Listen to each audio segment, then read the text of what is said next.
سحر کا وقت کافی پرسکون اور نمی سے بھرپور تھا۔ ہال کا دروازہ کھلا اور ایک نوجوان لڑکا اندر داخل ہوتا ہال کی شمع جلا چکا تھا۔ اچانک ہی اس کی نگاہ کونے سے ذرا فاصلے پر زمین پر آڑے ٹیڑھے پڑے ایک آدمی پر پڑی۔ وہ تیزی سے اس کے قریب آیا۔ اس لڑکے نے اس کے سر سے ہڈ اتارتے اسے سیدھا کیا۔ وہ اپنے حواسوں میں نہیں تھا۔ وہ تیزی سے ہال سے نکلا اور وضو خانے میں وضو کرتے امام کی طرف لپکا۔ بابا بابا، جماعت خانے میں ایک آدمی بے ہوش پڑا ہے، وہ تیزی سے بولا تو امام صاحب کے ہاتھ رکے۔ یا اللہ خیر! وہ اٹھ کر تیزی سے اس کے ہمراہ جماعت خانے کی طرف بڑھا۔ امام نے اس کے قریب بیٹھتے اس کے ماتھے پر ہاتھ رکھا۔ سلطان کا وجود آگ کی طرح تپ رہا تھا۔ پانی لاؤ اور ایک نرم کپڑا جلدی۔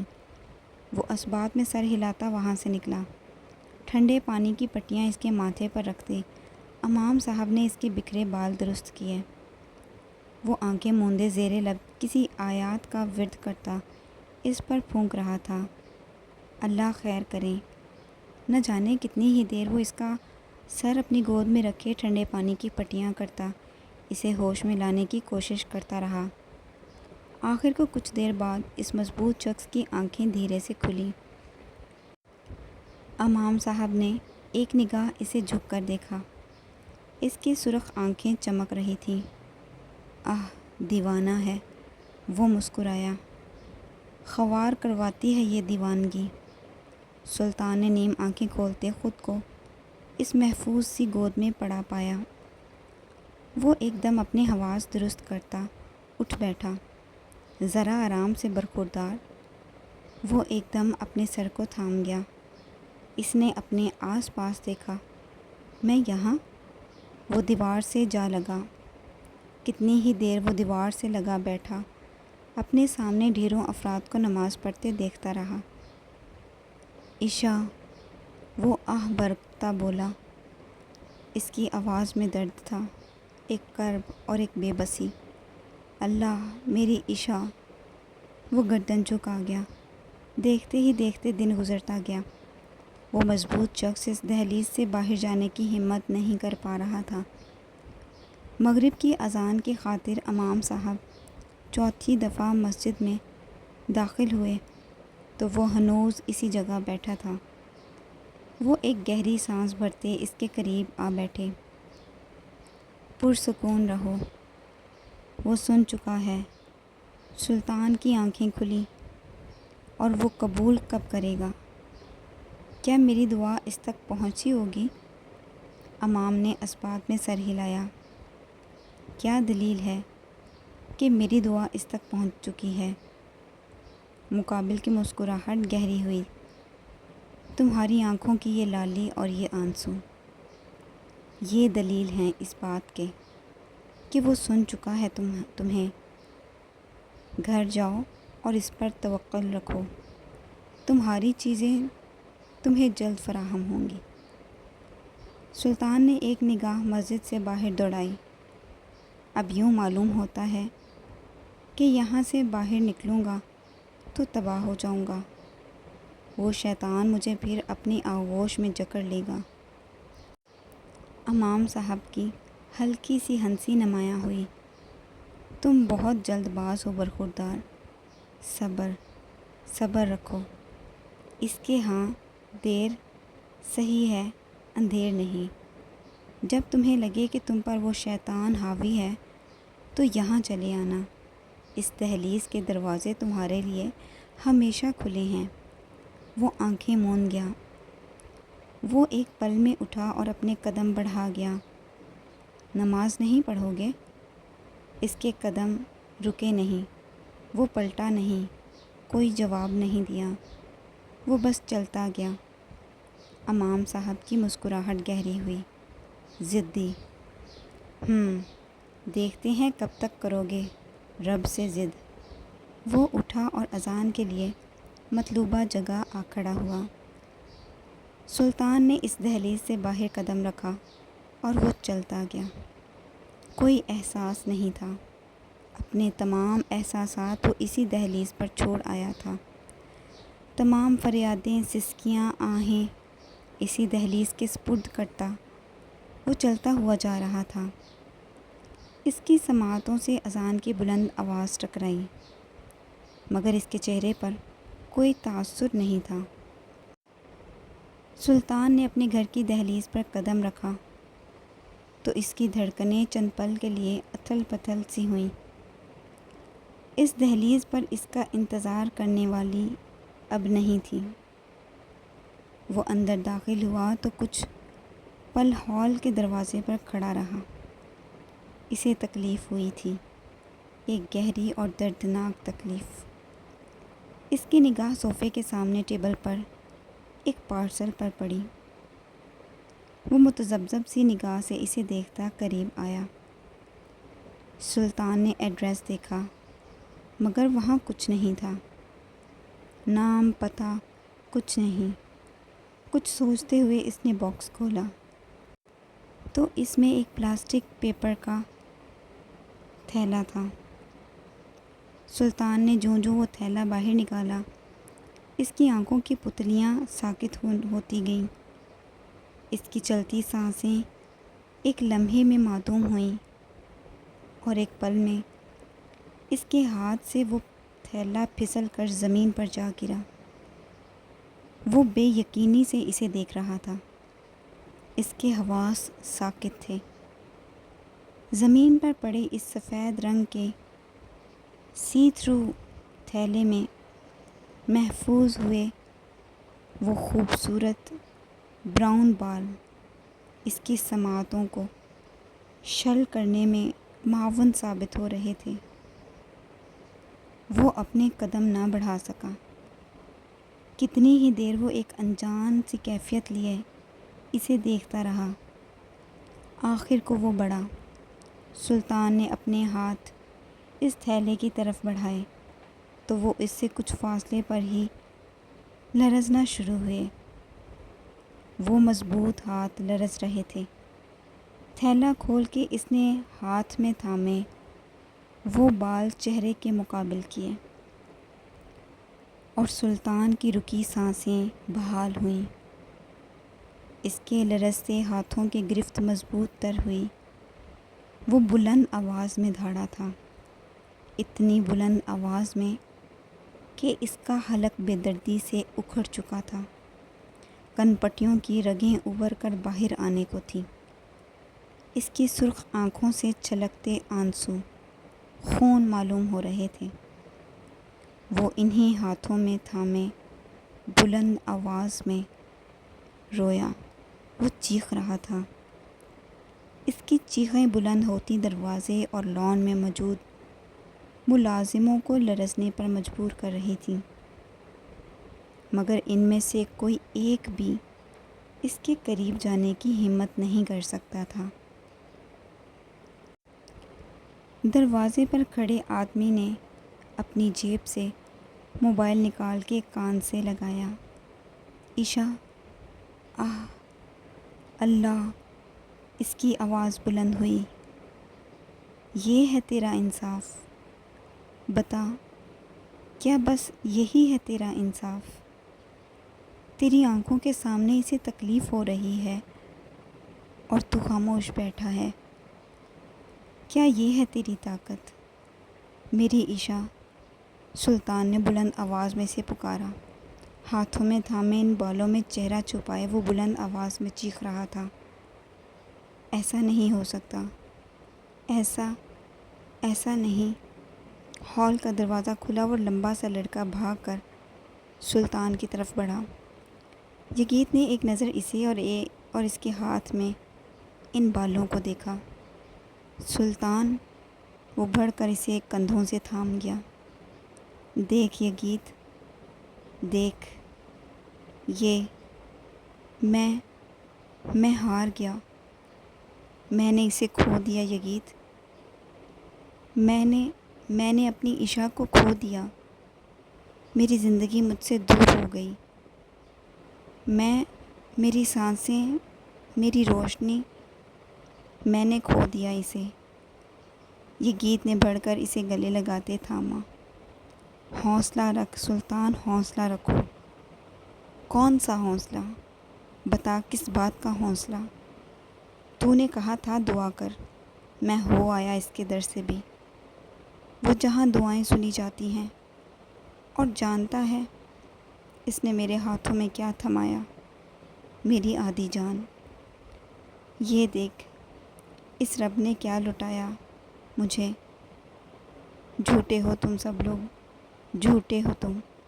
اس نے یہ گیت کو خود سے دور دھکیلا، وہ لڑکھڑاتا ہوا اس سے فاصلے پر ہوا۔ وہ بے قابو ہو چکا تھا اور اب وہ اسے روک نہیں سکتا تھا۔ وہ جان چکا تھا، دیکھ تیرے رب نے کیا دیا مجھے، دیکھ یہ گیت۔ وہ تڑپتا ہوا ان بالوں میں چہرہ چھپا گیا۔ دیوار سے لگا سہما ہوا وہ مضبوط سا لڑکا دھیرے دھیرے لرز رہا تھا۔ وہ اسے روک نہیں پا رہا تھا۔ یہ گیت کے موبائل کی گھنٹی بجے، کانپتے ہاتھوں سے موبائل کان سے لگاتے۔ اس کے اعصاب تنے تھے۔ اس مضبوط بھیڑیے کو یوں بے بسی سے تڑپتا دیکھ کر وہ ایک قدم اس کے قریب ہوا۔ اس کی دھاڑیں بلند ہوئیں تو اس کے قدم تھے، شل تھے۔ سلطان، صوفیہ، وہ مل چکی ہے۔ اس کی ہچکیاں ایک دم ہی رکیں۔ اس کے ہاتھوں کی مٹھیاں پوری شدت سے آپس میں جا ملیں۔ اس کے اعصاب سخت اور وجود میں ایک طوفان برپا ہو چکا تھا۔ گھسیٹ کر لاؤ اسے اس کی موت کی طرف، وہ بلند آواز میں چلایا تو یہ گیت نے اسبات میں سر ہلاتے اس وحشت ناک گھر سے باہر کو دوڑ لگائی۔ سلطان نے ہچکیوں میں گہری سانسیں بھرتے اپنے ہاتھوں میں محفوظ اپنا اثاثہ ایک حسرت بری نگاہ سے دیکھا۔ اس کے تنے ہوئے اعصاب ایک دم ہی ڈھیلے ہوئے۔ میری زندگی تم مجھے معاف نہیں کرو گی، میں معافی کا حقدار نہیں، میں اس کا ازالہ کبھی اپنی تمام زندگی میں کبھی نہیں کر سکتا۔ ان بالوں کو لبوں سے لگاتا وہ جا بجا چوم رہا تھا۔ وہ پاگل سا ہو رہا تھا۔ وہ تو تھا ہی پاگل، مگر اب وہ پاگل آدمی ہوش و حواس کھو بیٹھا تھا۔ اپنی آنکھوں سے وہ پسندیدہ احساس مس کرتا، وہ اس کا نام دھیرے دھیرے پکار رہا تھا۔ اس کی نگاہ ایک پل کے لیے بھی ان برے بالوں سے نہیں ہٹ رہی تھی۔ ان میں سے آتی وہ خوشبو اس کی پسندیدہ تھی۔ وہ ابھی تک اس کی سانسوں سے ٹکرا رہی تھی، یوں جیسے وہ پری پیکر اس کے قریب اس کی آغوش میں ہی ہے۔ وہ بال کچھ دیر پہلے اس کے وجود کے ساتھ فقل تھے، وہ اس کے پاس تھے، اور اب وہ اس سے جدا ہو کر اپنے وجود کے باقی آدھے حصے کے ہاتھوں میں تھے۔ وہ انہیں جدا کرنے والے کی روح تک اس کے وجود سے کھینچ کر ہوا میں تحلیل کر دینے والا تھا۔ اس کی گرفت مضبوط ہوئی۔ سلطان نے ایک نگاہ چھت کی طرف دوڑائی۔ وہ خفکی بھری نگاہ سے اسے دیکھ رہا تھا۔ تجھ سے حساب میں بعد میں لوں گا، فی الحال اس کا حساب کرنا ہے، اور حساب بھی ایسا کروں گا کہ تو اپنے اس شیطان کو بس دیکھتا ہی رہ جائے گا۔ تو خاموش ہے، مگر میں اب خاموش نہیں رہوں گا، وحشت سے بھرپور لہجے میں کہتا وہ اٹھ کھڑا ہوا۔